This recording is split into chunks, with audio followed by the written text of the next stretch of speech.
ফ্লোরে ক্যালকুলেশন থাকলে ইয়ে করতে পারে না।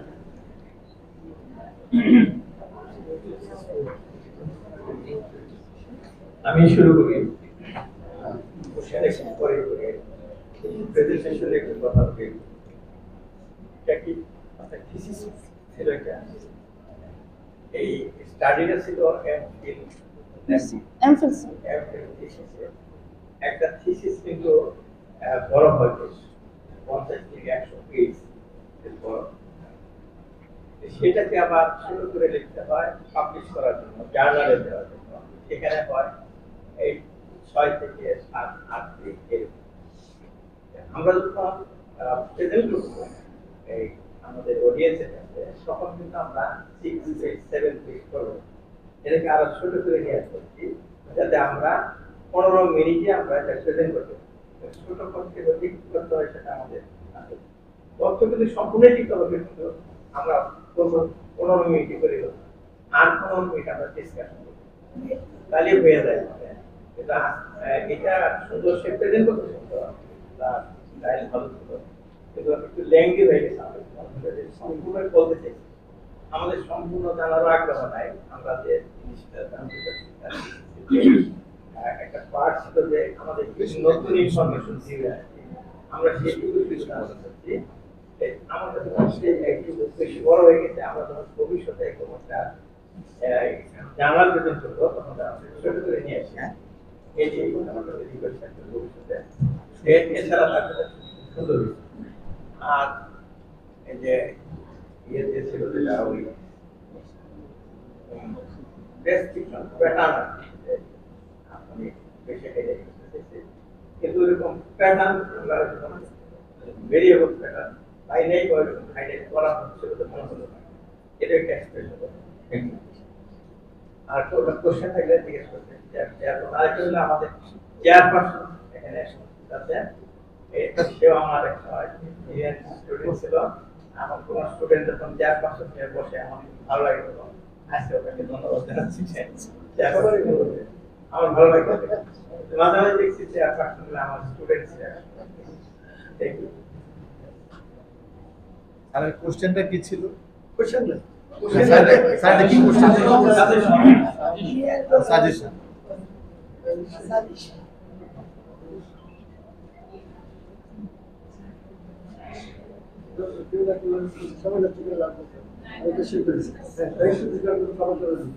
একটা মানে ক্লিয়ার প্রেজেন্টেশন এবং টাইমার প্রেজেন্টেশন সবাই জানা দরকার। ডায়াবেটিসটা আমাদের প্রত্যেক ঘরে ঘরে আছে, আমরা নিজের মতো ডায়াবেটিস।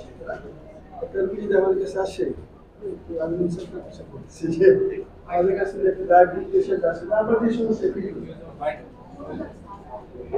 মাইক ঠিক আছে, মানে ব্যাটারি মনে হয় আচ্ছা, অনেক সময় যে আমাদের জানা লাগবে কোন রোগীর এখন ইনসুলিন দিব, কোনটাকে ওরাল ড্রাগ দিব। অনেক সময় রোগীর একটা ধারণা আছে যে ইনসুলিন পাওয়া মানে কি শেষ চিকিৎসা ইনসুলিনের বিরুদ্ধে আমি বলছি। তো যার আরবিএস আছে, যার 40 মিলিগ্রাম, তাকে তো আমাদের ইনসুলিন দিয়ে শুরু করতে হয়, সব ইনসুলিন দিবেন।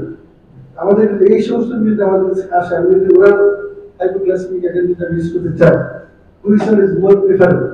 আমার কাছে একটা পেশেন্ট আসলে তার আরবিএস আছে 25 মিলিগ্রাম, তাকে আমি কি সিঙ্গেল দিয়ে শুরু করবো নাকি কম্বিনেশন রাখবো, এই জিনিসগুলো জানাতে রাখলে যে জানাতে প্রেজেন্টেশন করলাম যে ওই জানাটা শুধু কোন জানালে যে আমরা টপিকটা ইউজ করলাম। তো সোশ্যাল লেখা দরকার ছিল, আমরা এই জানা থেকে দিচ্ছি বলে তো ছিল পেজ নাম্বারে, তো অথারে তো কারা কালেকশন না স্যার, জমা দেওয়া আচ্ছা স্যার। আমার কোশ্চেন লাগে আমি কম্বিনেশন করব, শুরু করব, ওখানে আমি তাকে সিঙ্গেল দিব। আমি যদি আমাকে বলে আমি ইনসুলিন দিব, তাকে আমি কি ব্যাস করব, তাকে আমি কি কি কথা বলে তাকে আমি ইনসুলিন দেওয়া, তো সেটা আমাদের ক্লিনিশিয়ান সারি ভালো বলতে পারবো। কোশ্চেনটা কিন্তু খুব সহজ মনে হইল। To a clinician, it is not a easy question. It's a very difficult question. Difficult in a sense of many issues. Number one thing, only a blood sugar level is not the only criteria to prescribe a drug. Number one thing. So, first of all, his weight, age. other comorbidities, and affordability, literacy, কোথায় থাকে, তার carer আছে কিনা, বয়স কত, everything to be considered. Renal function কি অবস্থা, liver function কি অবস্থা, সবকিছু মিলে তখন ড্রাগ চয়েস করতে হবে। And which category? Diabetes, though it is a single term, but it is not a single disease. Diabetes mellitus is a heterogeneous disease. যে ওয়ান টার্মের মধ্যে কিন্তু অনেকগুলো ডিজিজ আছে। For example type 1 diabetes, type 2 diabetes. এই type 2 ডায়াবেটিসের আবার অনেকগুলো ভেরিয়েশন আছে। এটার মধ্যে আবার ইনসুলিন ডিপেন্ডেন্ট, ইনসুলিন ইন্ডিপেন্ডেন্ট হতে পারে, drug responsive, non drug responsive, only insulin responsive হতে পারে। ঠিক আছে, প্রেজেন্টেশনে ভেরিয়েশন হতে পারে, তার ফিজিকে ভেরিয়েশন। একটা লিন এন্ড থিন পেশেন্ট আসলো টাইপ 2 ডায়াবেটিস নিয়ে, তার চয়েস, একটা ওবিস পেশেন্ট আসলো, তার চয়েস নট সিমিলার। গ্রামে থাকে, শহরে থাকে, not similar. Fear not similar, affordability not similar. So lot of things, GDM, other special variants, maturity onset diabetes in the young, and genetic comorbidities, secondaries, particularly chronic pancreatitis, অনেকগুলো issues নিয়ে আমি ধারণা করলাম যে it is the type 2 patient, type 2 diabetic patient, এখন 25, তার liver function ভালো, renal function ভালো, and then আসবে সে কি obese or non obese or ideal body weight। Ideal body weight হলে এখন এই জায়গাটায় একটা ক্রাইটেরিয়া ধরে দেওয়া আছে, যেই ক্রাইটেরিয়াটা সারা world almost similar, by ADA, by BIRDEM, by IDF, HbA1c and fasting blood sugar level. If HbA1c more than 10, fasting blood sugar more than 16, the first choice is insulin. Is insulin, metformin could be added, or metformin needed, because type 2 diabetes majority case the problem is insulin resistance। অনেক সময় তাদের insulin কম থাকবে এমন কোনো কথা নেই, কিন্তু even obese type 2 diabetic পেশেন্টদের ইনসুলিন বেশি থাকে কিন্তু কাজ করে কম, because of the insulin insensitivity at the cellular level. যে ইনসুলিন রিসেপ্টরটা সেলুলার লেভেলে থাকে, particularly in the musculoskeletal system, muscle সেলে, সেখানে রিসেপ্টরটা ইনসুলিনকে ভিতরে ঢুকতে দেয় না। ইনসুলিন ভিতরে ঢুকতে না পারলে সে গ্লুকোজকেও ঢুকাতে পারবে না। metformin is the drug, this is the insulin sensitizer, it increases sensitivity of the insulin. In addition, another thing also increases, সেটা হলো এক্সারসাইজ, যার ফলে আমার metformin হয়তো দেওয়া লাগবে, but insulin is the choice. কিন্তু এই পেশেন্টকে আমি ডাইরেক্ট ইনসুলিন দিতে পারবো কিনা, আদার ফ্যাক্টরস গুলো আমাকে তখন অ্যানালাইসিস করতে হবে। ওয়েল, আমাদের দেশের ক্ষেত্রে এই ধরনের ক্ষেত্রে আরেকটা প্রশ্ন ছিল এটার সাথে সম্পূরক, যে আমি কি সিঙ্গেল ড্রাগ দিব নাকি। আসলে 25 ব্লাড সুগার হলে যদি আমি ইনসুলিন দিতে না পারি তাহলে সিঙ্গেল ড্রাগে হবে না। The first choice is the metformin, in addition তার সাথে গ্লিক্লাজাইড, বিকজ গ্লিক্লাজাইড হলো স্ট্রঙ্গার অ্যান্টিডায়াবেটিক এজেন্ট, তার মধ্যে এত স্ট্রঙ্গার কেউ নাই। এবং এমআর ফর্মুলেশন গুলো পার্টিকুলারলি লেস হাইপোগ্লাইসেমিয়া করে রেদার দেন প্লেন ফর্মুলেশন। এই জন্য মেজরিটি কেসে এমআর ফর্মুলেশন গুলো prolonged effect and less hypoglycaemia, because যেই ডায়াবেটিকের চিকিৎসা করবে যে ডক্টর, সে যদি হাইপোগ্লাইসেমিয়া মাথায় না রাখে সে ডায়াবেটিসের চিকিৎসা জানে না। তাকে এটা জানতেই হবে, রোগীকে নোটিস করতে হবে, বি কেয়ারফুল অ্যাবাউট দিস। এটা হলো একটা কথা। আর আরেকটা জিনিস হলো যে আমাদের নিউ যে ড্রাগটা আসছে SGLT2 ইনহিবিটর, এটা কিন্তু ইনসুলিন ইন্ডিপেন্ডেন্ট একটা ড্রাগ। আমরা এখন ওরাল ড্রাগগুলোকে দুইটা ভাগে ভাগ করে ফেলতে পারি, ইনসুলিন ডিপেন্ডেন্ট যারা ইনসুলিনকে সার্কেল করে কাজ করে, আর ইনসুলিন ইন্ডিপেন্ডেন্ট যারা ইনসুলিনকে বাদ দিয়েই কাজ করতে পারে। এর মধ্যে pioneer drug is the SGLT2 inhibitor, যেটা এম্পাগ্লিফ্লোজিন। সে রেনাল গ্লাইকোসোরিয়া করে ব্লাড সুগার কমায়, এর কার্ডিয়াক বেনিফিট অনেক বেশি।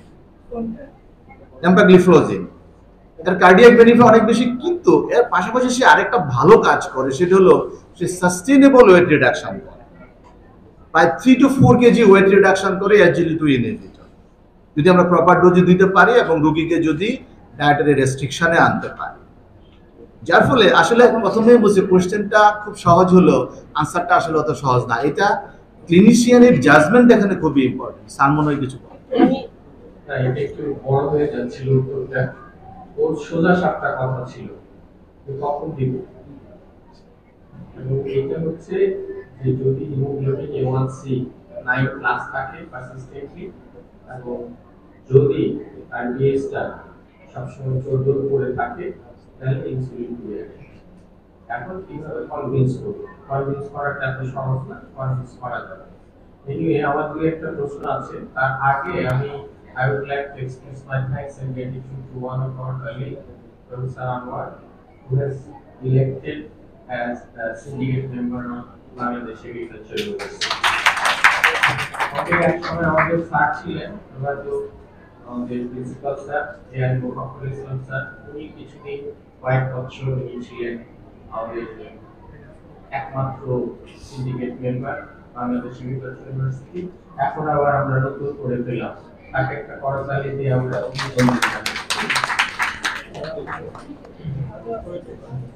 Thank you very much. আমার কথা হচ্ছে যে আর এখানে কি হচ্ছে যে pattern of oral antibiotic agents prescription and pattern, আমরা সব সময় এই জিনিসগুলো আনি যে ম্যানেজমেন্ট, এখন কিন্তু ট্রিটমেন্ট নয়, তাহলে ম্যানেজমেন্ট।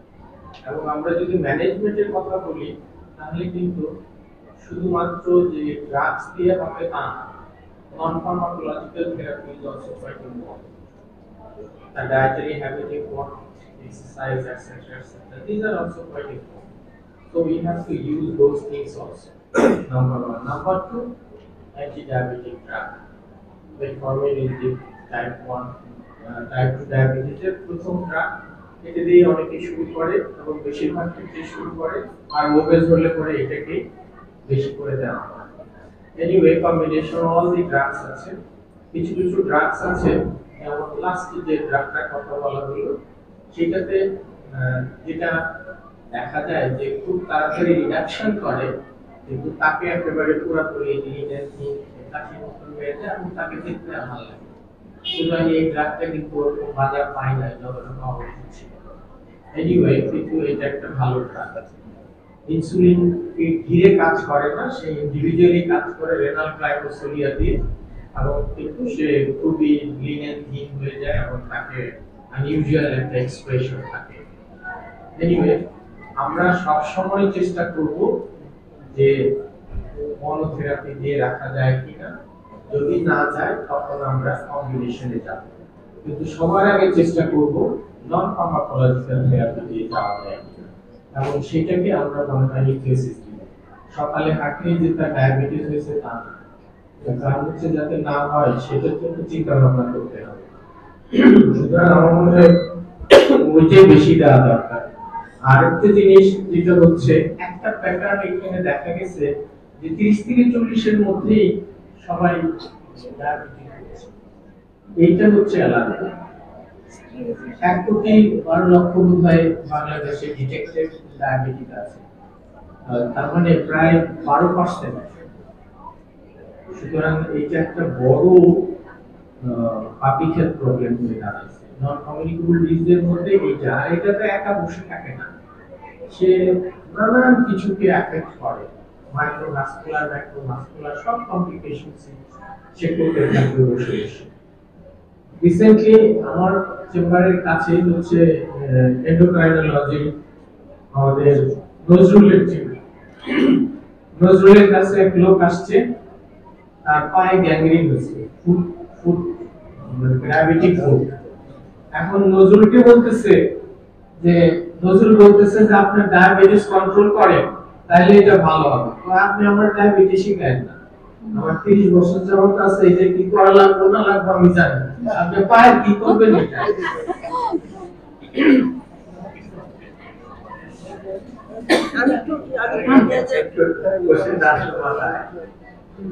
আমি একটা অবজারভেশন আমার অনেক কিছু আমি জার্নালিস্ট করি, আমার কাছে ফার্মাকোলজি সাবজেক্টে যে সমস্ত আর্টিকেলগুলো আসে বেশিরভাগই দেখা যায় প্রেসক্রিপশন প্যাটার্ন। এই এতগুলো প্রেসক্রিপশন প্যাটার্ন নিয়ে আসে এখনকার তারা রিসার্চ করতেছে, তারা এটা নিতে চায়, জানি না ঠিক। এটা আমি জানতে চাই যে প্রেসক্রিপশন প্যাটার্নের আর্টিকেল বেশি আসে আমার কাছে, কেন আসে? এটা ওরা বুঝতে পারবে না। স্যার অ্যাকচুয়ালি স্যার হলো এটা হলো স্যার যে মানে সময়ের ইয়াটা হলো গ্যাপটা অনেক কম থাকে। এখন শুধু প্রেসক্রিপশন প্যাটার্ন হচ্ছে না, এখন হলো রিসার্চ কিছু অ্যান্টিমাইক্রোবিয়াল এজেন্ট দিয়েও করা হচ্ছে, কিন্তু এটা মনে হয় সহজ হয় আর কি।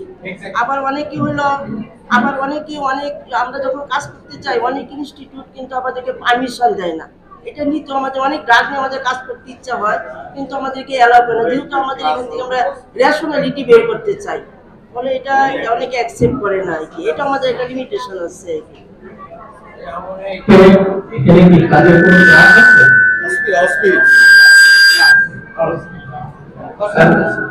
কাজের ক্লাস পরীক্ষা নাই ক্লাস। আচ্ছা ঠিক আছে, আমার মনে হয় সব। আর এখানে আমি ফার্মাকোলজিস্ট হিসাবে একজন বলবো স্যার, আমিনুল ইসলাম ভাই অনেক কথা বলছেন, কিন্তু আমিনুল ইসলাম ভাই শুধু পেশেন্ট রিলেটেড ফ্যাক্টরগুলো বলছে, কিন্তু আমি বলবো যে এখানে ড্রাগগুলো অ্যাপ্লাই করার সময় তো অবশ্যই আমাদেরকে ফার্মাকোকাইনেটিক প্যারামিটারগুলো দেখতে হবে, কারণ ফার্মাকোকাইনেটিক প্যারামিটারটা কিন্তু একটা ইম্পর্টেন্ট ফ্যাক্টর এখানে। যেমন মেটফর্মিনটা কিন্তু আনচেঞ্জ অবস্থায় কিন্তু ইউরিন অ্যাসপিরেশন হয়ে যায়, ফলে কিন্তু এখানে রেনাল ফাংশন কিন্তু অবশ্যই তাকে দেখতে হবে। আরেকটা হলো অনেক সময় হচ্ছে আমাদের লিনাগ্লিপটিন যেটা আমরা দিচ্ছি, এগুলা দিয়ে কিন্তু ইউটিআই হচ্ছে, কিন্তু ইউটিআই এর ক্ষেত্রেও কিন্তু আমরা দিয়ে যাচ্ছি, কিন্তু এগুলা কিন্তু যেহেতু এগুলা হলো আমাদের ড্রাগগুলো যাচ্ছি ইউরিন দিয়ে, ওইখানে হলো হ্যাঁ না এটা হলো আমাদের এম্পাগ্লিফ্লোজিন যেটা হলো আমাদের সোডিয়াম গ্লুকোজ ট্রান্সপোর্ট ইনহিবিটর, সেটা কিন্তু ইউরিন দিয়ে আমাদের এখান দিয়ে হচ্ছে, ওইখানে যদি ইউটিআই হওয়ার কিন্তু সম্ভাবনা থাকে, এবং ইউটিআই যাদের হয় সেখানে এই ড্রাগ যদি কন্টিনিউ করতে থাকে তাহলে কিন্তু এটা হলো মানে খারাপ হয়। এই জিনিসগুলো একটু আমাদের করতে হবে। ডক্টর রাইসুল মনে একটা কথা। Thank you, sir. Thank you, Durga, for nice presentation. Sir, আমি যখন প্রেজেন্টেশনটা দেখছিলাম আমার কাছে মনে হচ্ছে যে কমপ্লিকেশনের যে কোমরবিডিটিস এর যে লিস্টটা ছিল সেটা যদি আমরা একটু বের করি, আবার সেখানে আমরা দেখতে পাচ্ছিলাম 5-6টা কমপ্লিকেশন কোমরবিডিটিস লেখা আছে। এখানে hypertension, dyslipidaemia, hypothyroidism, ischaemic heart disease এবং ডায়াবেটিক নিউরোপ্যাথি। আমার একটা কোয়েরি ছিল যে এখানে why not we included the diabetic nephropathy one. Second বিষয় হচ্ছে আমার আরেকটা জানার বিষয় ছিল যে এখানে ডিসকাশনে একটা পর্যায়ে বলা হয়েছে যে এখানে 5 বছরের বেশি ডায়াবেটিস আছে এমন পেশেন্টদেরকে ইনক্লুড করা হয়নি, why that? এবং আরেকটা বিষয় হচ্ছে আমরা যখন একদম শুরুতে যখন এক্সক্লুশন ক্রাইটেরিয়াতে দেখানো হয়েছে যে সেখানে diabetic patient who are taking insulin both combination যে নিচে যারা তাদেরকে এক্সক্লুড করা হয়েছে। এটা কিন্তু আমার জানার বিষয় যে why we plan like this, যেমন যারা ইনসুলিন নিচ্ছে উইথ ওরাল অ্যান্টিডায়াবেটিক তাদেরকে আমরা দিব না।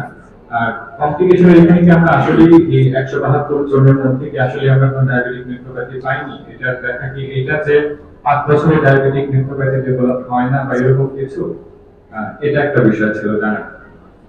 আরেকটা যেটা আমার বলা ছিল যে একদম শেষে যেটা বলা হয়েছে কনক্লুশনে যে এটা মিশন মেডিকেল কলেজের ওপিনিয়ন একটা স্টাডি, সো এটা হয়তো রিপ্রেজেন্ট করবে না সারা দেশের প্রেসক্রিপশন প্যাটার্নটাকে। তবে আমরা যখন ওয়ার্ডে প্রেসক্রিপশন পাই বা আউটডোরে যখন আমরা প্রেসক্রিপশন পাই, আমরা আসলে অলমোস্ট এই টাইপের একটা প্রেসক্রিপশন পাই যেখানে একটা ইম্পর্টেন্ট চোখে পড়ার মতো বিষয় হচ্ছে এখানে একটা majority of number of patient যারা লিনাগ্লিপটিন পেয়ে আসছে, এখানে বলা হয়েছে যেখানে নাম্বার 1 ওয়ার্ড ছিল সেটা লিনাগ্লিপটিন এই DPP-4 ইনহিবিটরের মধ্যে, এবং এটাই আসলে হয়ে আসছে। তো এই বিষয়টা আমাদের রিসোর্স পারসন স্যারের পারমিশন নিয়ে আমি যেটা বলতে চাচ্ছি সেটা হচ্ছে যে আসলে লিনাগ্লিপটিন কখনোই কিন্তু ফার্স্ট লাইন ড্রাগ না, এটা হচ্ছে অ্যাকচুয়ালি সেকেন্ড বা থার্ড লাইন। একটা মনোথেরাপি হিসেবে কখনোই ফার্স্ট চয়েসে আসা উচিত না যদি পেশেন্টের ডায়াবেটিক নেফ্রোপ্যাথি না থাকে বা তার স্টাডিতে দেখানো হচ্ছে যে কোনো নেফ্রোপ্যাথি নাই। তো এটা আমার কাছে মনে হয়েছে একটু যে বিপরীত লাগছে। 5% ছিল 5% ডায়াবেটিক নেফ্রোপ্যাথিটা কোন 5% প্রেজেন্ট ছিল, ওটা নিউরোপ্যাথি লাগে। ও নিউরোপ্যাথি বা নেফ্রোপ্যাথি বা ছিল না আসলে স্টাডি ডিউরেশনটা যখন ছিল মানে ওই টাইমটাতে আমি আসলে পাইনি আর কি, হয়তো বা প্রেজেন্ট ছিল আমার কালেকশনে আসেনি আর কি। আচ্ছা, এটা একটা বিষয়। আরেকটা বিষয় যেটা হচ্ছে স্যার যেটা প্রশ্ন করেছিলেন আমাদের চিত্ত স্যার এবং আমাদের রিসোর্স পারসন স্যার সেটার উত্তর দিয়েছেন। আমি সাথে একটু কমপ্লিমেন্ট করতে চাচ্ছি। According to the information provided from diabetic সমিতি বাংলাদেশ বার্ডেন থেকে যেটা জানানো হয়েছিল, এবং সেটা হচ্ছে আমাদের একটা নাম্বার যদি আমরা মনে রাখি যে যদি কোনো পেশেন্টের ফাস্টিং ব্লাড গ্লুকোজ লেভেল মোর দেন 14 থাকে, এখানে 2 আওয়ার্স আফটার বা আরবিএস কে কাউন্ট করতে না করেছে বা সেটার সাথে হিসাব না করে অনলি ফাস্টিং যদি কারো মোর দেন 14 মিলিমোল পার লিটার থাকে, সাথে যদি সাইন সিম্পটমস থাকে either typical or atypical features গুলো যদি ডায়াবেটিসের থাকে, we should start with insulin rather than oral drugs। কিন্তু যদি এই সংখ্যাটা হয়ে যায় 16.7, তাহলে we must start with insulin, তার সিম্পটমস থাকুক বা না থাকুক। আমার মনে হয় রিসোর্স পারসন স্যার আমি ঠিক আছে কিনা এই বিষয়ে। Thank you. থ্যাংক ইউ ভাইয়া। আসলে 5 ইয়ার্স এর বেশি মানে ডিউরেশনটা 5 ইয়ার্স এর মাঝখানে রাখা হয়েছে। আর হচ্ছে যারা oral and insulin at the same time নিচ্ছে তাদেরকে এক্সক্লুড করা হয়েছে আমার ডাটা কালেকশন। আমি বলেছি যে prescription pattern of oral anti diabetic agent only oral, সেজন্য মানে আমি ওই পেশেন্টগুলো নিচ্ছি না যারা ইনসুলিন নিচ্ছে সাথে ওরাল এজেন্টের সাথে। অনলি ওরাল এজেন্ট যারা দিয়ে ট্রিটমেন্ট পাচ্ছে তাদেরকে আমি এখানে ইনক্লুড করেছি, এটা হচ্ছে এক্সক্লুড করার জন্য আর কি, এবং ওই 5 ইয়ার্স ডিউরেশনটাও সেম আর কি ডাটা কালেকশনের জন্য। আর ভাই ডায়াবেটিক নেফ্রোপ্যাথিটা হচ্ছে আমি আসলে পাইনি, হয়তো বা এসেছে আমার এখানে আসেনি, আমার যে স্যাম্পলগুলো কালেক্ট করছে ওখানে ছিল না। আর ভাই মেটফর্মিন ছিল ফার্স্ট মানে পার্সেন্টেজ বেশি ছিল, লিনাগ্লিপটিন সেকেন্ড আর থার্ডে আসছে, গ্লিক্লাজাইড হচ্ছে সেকেন্ড। মেটফর্মিন 38.92% আর হচ্ছে gliclazide 31% and linagliptin third most common drugs. Thank you, Department of Pharmacology and Therapeutics. Thank you, Speaker Dr. Sultana Razia. আমার কোশ্চেন হলো যে এটা তো পাবলিশড হয় না, থিসিস কি পাস হয়ে গেছে? জি স্যার। আচ্ছা, তারপরে আমি এটা নিয়ে হয়ে গেছে সমস্যা। একটা হলো যে ইনক্লুশন ক্রাইটেরিয়াতে কনসেন্ট দেয় নাই, এই জন্য এক্সক্লুড করা হয়েছে। এটা কিন্তু সবার ক্ষেত্রেই প্রযোজ্য, এখানে ইনক্লুশন ক্রাইটেরিয়াতে কাজ হবে না। 2 নম্বর হলো যে লিমিটেশন, স্যাম্পল সাইজ তো আগেই ক্যালকুলেশন করা একটা ফর্মুলা দিয়ে। জি স্যার। এই পিরিয়ডে আপনার স্যাম্পল সাইজ কত, স্যাম্পল সাইজ যদি আপনার ওই ক্যালকুলেশনের নিচে যায় তখন এটা লিমিটেশনে আসবে। কিন্তু আপনার যদি এক্সপেক্টেড স্যাম্পল সাইজ হয়ে থাকে তাহলে এটা লিমিটেশনে আসবে। আরেকটা জিনিস হলো যেটা আমি বলি সেটা হলো রিকমেন্ডেশন। এখানে রিকমেন্ডেশন নাই, তো রিকমেন্ডেশনে যে জিনিসটা আসবে যে ডিসকাশনে আমি দেখলাম যে প্রেসক্রিপশনে জেনেরিক নেমটা আসতো, এগুলা রিকমেন্ডেশনে থাকলে ভালো। স্যার রিকমেন্ডেশনটা ছিল স্যার, আসলে প্রেজেন্টেশনে আনা হয় না, এগুলো থাকলে ভালো হবে। আর একজন ডক্টর যেটা বললেন যে প্র্যাকটিক্যালি যে জিনিসগুলা বাদ দেওয়া হয়েছে 5 ইয়ার্স এর পরে, এগুলো কিন্তু আসবে, এগুলো আসবে। জি স্যার রিকমেন্ডেশনটা স্যার ছিল স্যার, আজকে প্রেজেন্টেশনে স্যার ওটা কি স্যার আনা হয় না, মানে তো স্যার আমার থিসিসে আছে sir. Next seminar will be organized by Department of Critical Care.